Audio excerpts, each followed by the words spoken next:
Good morning students. Hindi की online कक्षा में आप सभी का एक बार फिर से स्वागत। बच्चों, पिछले वीडियो में हमने पाठ 5 पागल हाथी पाठ के सारांश को जाना और इस पाठ के शब्दार्थ का भी अभ्यास किया।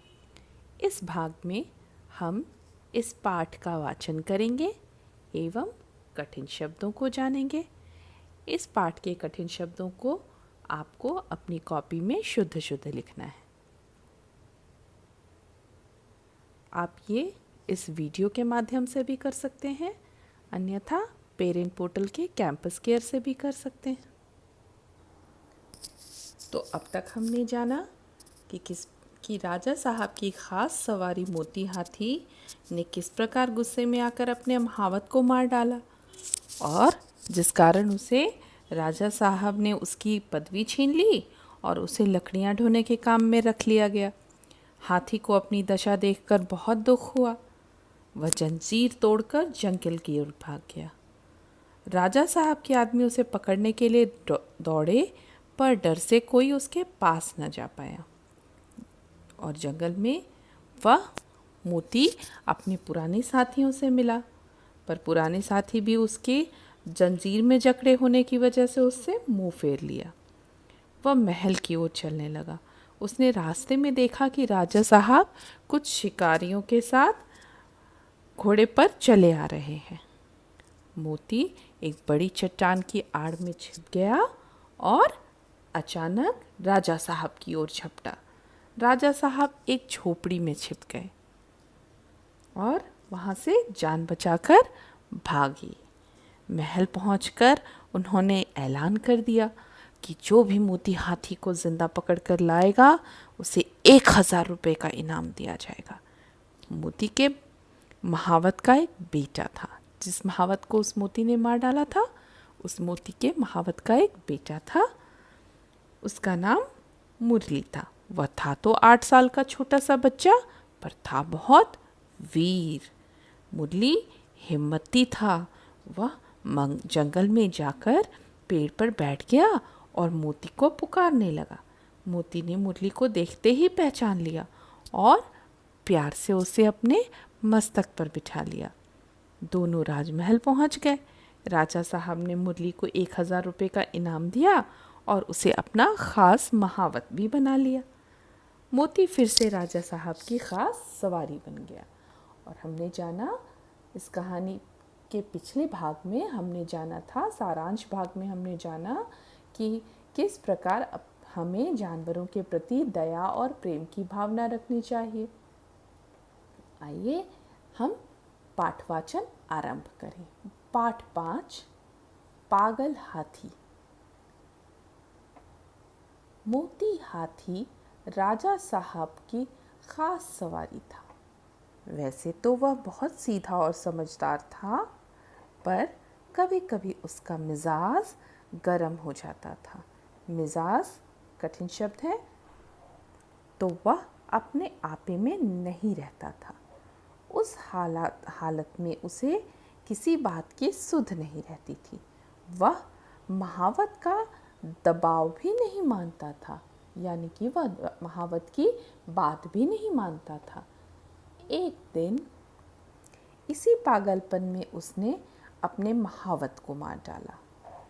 राजा साहब ने यह खबर सुनी तो उन्हें क्रोध आया।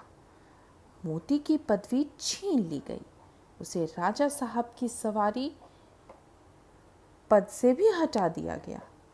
अब कुलियों की तरह उसे लकड़ियां ढोनी पड़ती थी। वह जब अपनी इस दशा को देखता तो दुखी होता। वह सोचता, कहाँ मैं राजा का सबसे प्यारा हाथी था और कहाँ आज मामूली मजदूर हूँ। यह सोचकर ज़ोर ज़ोर से चिंघाड़ता और उछलता। आखिर एक दिन उसे इतना जोश आया कि उसने लोहे की जंजीर तोड़ दी और जंगल की ओर भागा। कठिन शब्द चिंघाड़ता, जंजीर। थोड़ी ही दूरी पर एक नदी थी। मोती पहले उस नदी में जाकर खूब नहाया, फिर वहाँ से जंगल की ओर चला। इधर राजा साहब के आदमी उसे पकड़ने के लिए दौड़े, पर डर के मारे कोई उसके पास न जा सका। जंगल में पहुंचकर मोती अपने पुराने साथियों को ढूंढने लगा, पर जंगल में हाथियों ने जब उसके गले में रस्सी और पाँव में टूटी जंजीरें देखी तो मुंह फेर लिया। वह भागता हुआ वापस महल की ओर चल पड़ा। वह रास्ते में ही था कि उसने देखा राजा साहब शिकारियों के साथ घोड़े पर चले आ रहे हैं। वह फौरन एक बड़ी चट्टान के आड़ में छिप गया। धूप बहुत तेज थी। राजा साहब जरा दम लेने के लिए घोड़े से उतरे। अचानक मोती चट्टान की आड़ से निकल पड़ा और चिंघाड़ता हुआ राजा साहब की ओर दौड़ा।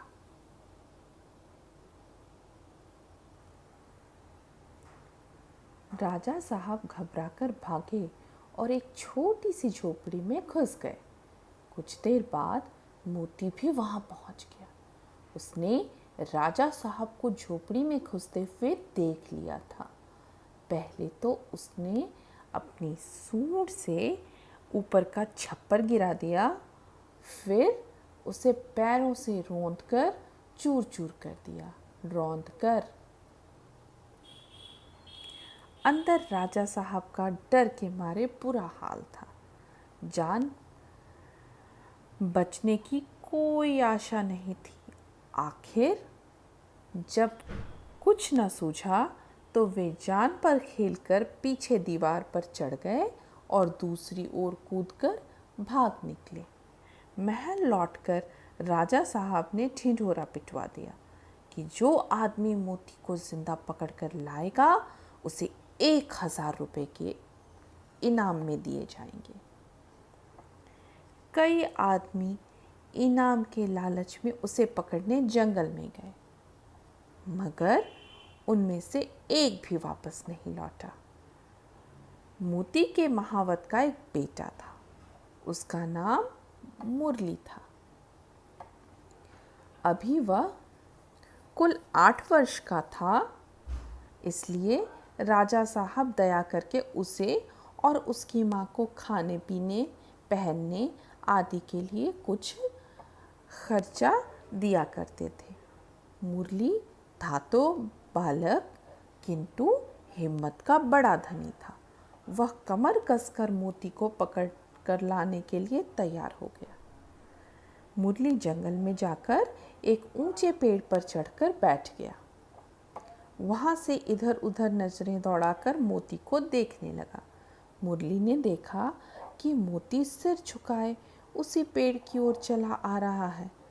जैसे ही मोती पेड़ के नीचे आया, मुरली ने पेड़ के ऊपर से पुकारा, मोती। मोती मुरली को देखते ही पहचान गया। यह वही मुरली था जिसे वह अपनी सूंड से उठाकर मस्तक पर बैठा लेता था। मैंने ही इसके पिता को मार डाला था, ऐसा सोचकर उसे बालक पर दया आ गई। वह खुश होकर सूंड हिलाने लगा। मुरली पेड़ से नीचे उतरा और उसकी सूंड पर थपकियां देने लगा। फिर उसने बैठने का इशारा किया। मोती बैठा नहीं। उसने मुरली को अपनी सूंड से उठाकर पहले की ही तरह अपने मस्तक पर बिठा लिया और राजमहल की ओर चल दिया। मुरली जब मोती को लिए हुए राजमहल के द्वार पर पहुंचा तो सबने दांतों तले उंगली दबा ली। मुरली ने चिल्लाकर कहा, डरो नहीं, मोती बिल्कुल सीधा हो गया है, अब यह किसी को नहीं मारेगा। राजा साहब ने मुरली को 1000 रुपये का इनाम दिया। राजा साहब ने उसे अपना खास महावत भी बना लिया। मोती फिर से राजा साहब का सबसे प्यारा हाथी बन गया। तो बच्चों, इस कहानी से हमने क्या सीखा कि हमें कभी घमंड नहीं करना चाहिए, हमें क्रोध भी नहीं करना चाहिए, क्योंकि क्रोध और घमंड में आकर के मोती ने 2 गलतियां की। पहले तो अपने महावत को मार डाला और फिर राजा साहब पर आक्रमण किया। 2 गलतियां की मोती ने। पर हमें एक और सीख भी मिलती है कि कोई हमारे साथ बुरा भी व्यवहार करे, परंतु हमें सभी के साथ अच्छा व्यवहार करना चाहिए। तभी तो मुरली के पिता को जिस हाथी ने मारा था, उसके प्रति भी दया की भावना रखते हुए मुरली ने उसे प्रेम और दया के मार्ग के कारण सीधे रास्ते पर लेकर आया। उसे प्रेम और दया के कारण उस मोती को वह वापस महल में ला सका और वापस मोती राजा साहब की खास सवारी बन सका। ये सब किसके कारण हो पाया? उस छोटे बच्चे मुरली के कारण। और मुरली कितना वीर बच्चा था। तो हमें इस कहानी से वीरता की भी सीख मिली। हमें इस कहानी से दूसरों के प्रति प्रेम भाव रखने की सीख मिली, जानवरों के प्रति दया की भावना रखने की सीख मिली और क्रोध और घमंड ना करने की सीख मिली। तो हमें इस कहानी से बहुत सारी सीख मिली। इसी प्रकार बच्चों, हम कहीं ना कहीं हर घटना में, हर जगह हम कुछ ना कुछ सीख पाते हैं और हमें इन सीख को हमेशा याद रखना चाहिए। आइए इस पाठ के कठिन शब्दों का अभ्यास करें। तो बच्चों, आइए हम एक बार फिर से कठिन शब्दों को दोहराएं और हर बार की तरह इन कठिन शब्दों को आपको अपनी कॉपी में 3 बार शुद्ध शुद्ध लिखना है। आप पेरेंट पोर्टल से भी ये देखकर लिख सकते हैं, अन्यथा आप इस वीडियो से भी कठिन शब्दों को अंडरलाइन करें अपनी किताब में और अपनी कॉपी में 3 बार शुद्ध शुद्ध लिखें। मिजाज, आप देख रहे हैं मैं पढ़ रही हूँ मिजाज। मिजाज इसलिए क्योंकि ज के नीचे नुक्ता है, तो ज को हम ज पढ़ेंगे। मिजाज, मिजाज।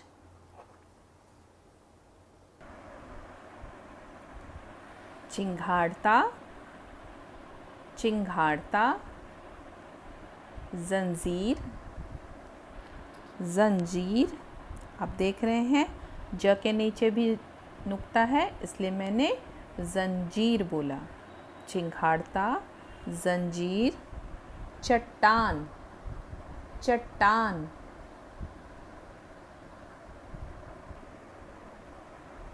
सूंड, सूंड। रौंदकर, रौंदकर। ढिंढोरा, ढिंढोरा। हिम्मत, हिम्मत। मस्तक, मस्तक। थपकियाँ, थपकियाँ। तो बच्चों, इन शब्दों को आपको मालूम है आपको कैसे लिखना है? जी बिल्कुल सही।